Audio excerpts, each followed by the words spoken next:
The South Carolina Republican Senate primary is headed to a runoff. Darlene Graham and Ralph Norman will face off August 25th for the GOP nomination to replace the late Senator Lindsey Graham. Thanks so much for joining us tonight. I'm Shannon Royster. We are following the results and reaction from across South Carolina tonight. WJCL 22 News' Emma Hamilton is in Columbia, where Darlene Graham addressed supporters tonight. Emma.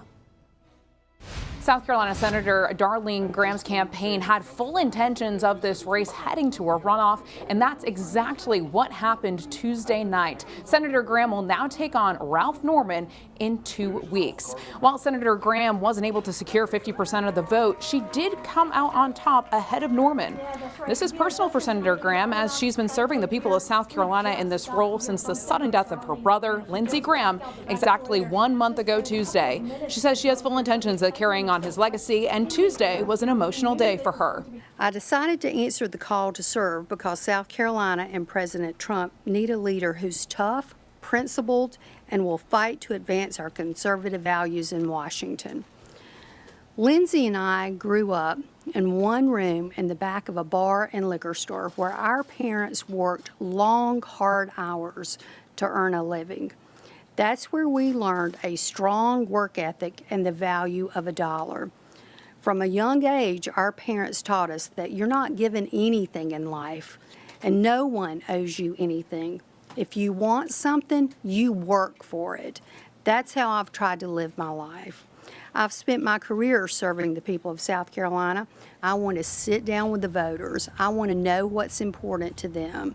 So I want to meet one-on-one with as many people as I possibly can. So I plan to cover this entire state. Senator Graham says the next 2 weeks are about winning the support of those who didn't vote for her. She added that she's already accomplished much more in a few weeks in the Senate than many do in years. Senator Graham added that she's a strong person and a fighter for taking on this role and running a campaign while still grieving.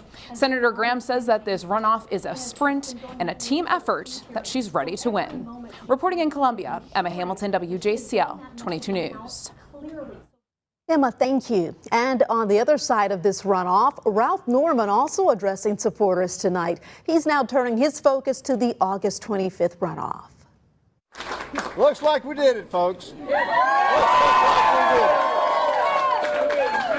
First of all, let me thank each one of you for taking the time to come out.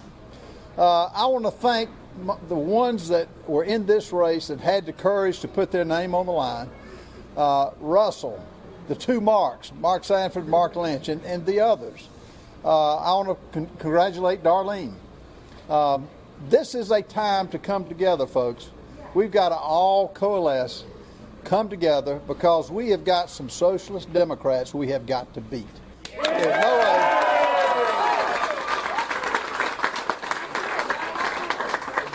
The Democrat Party is not the party of the 60s and 70s and even 80s.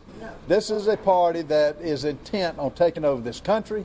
This is a party that's intent on taking over, having government take over everything.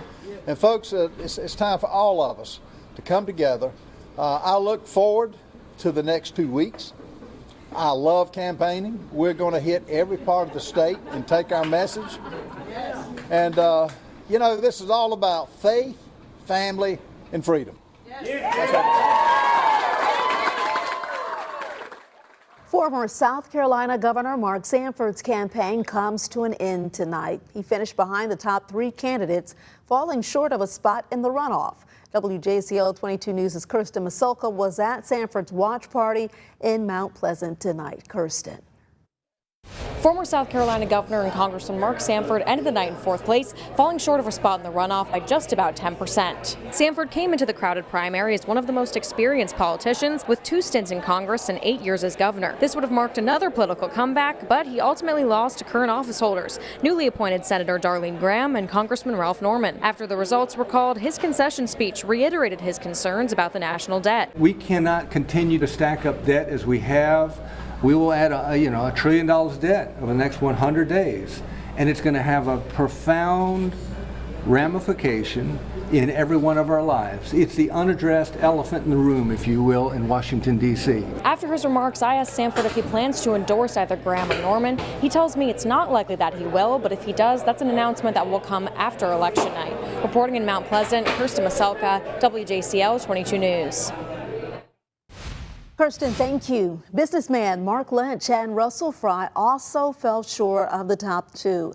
Again, that leaves Darling Graham and Ralph Norman headed to the August 25th runoff. The winner of the Republican runoff will face three other candidates in November. That includes Democratic nominee Dr. Annie Andrews, who spoke today about the race.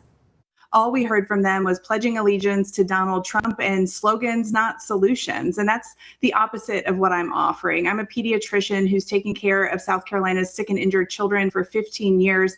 I'm a mom of 3 public school kids here in South Carolina, and I am running to solve the problems that South Carolinians are facing.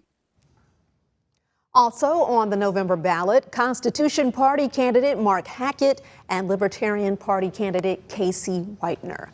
WJCL 22 is your home for election coverage. You can find the latest results on our website, that's WJCL.com, and in the WJCL 22 mobile app.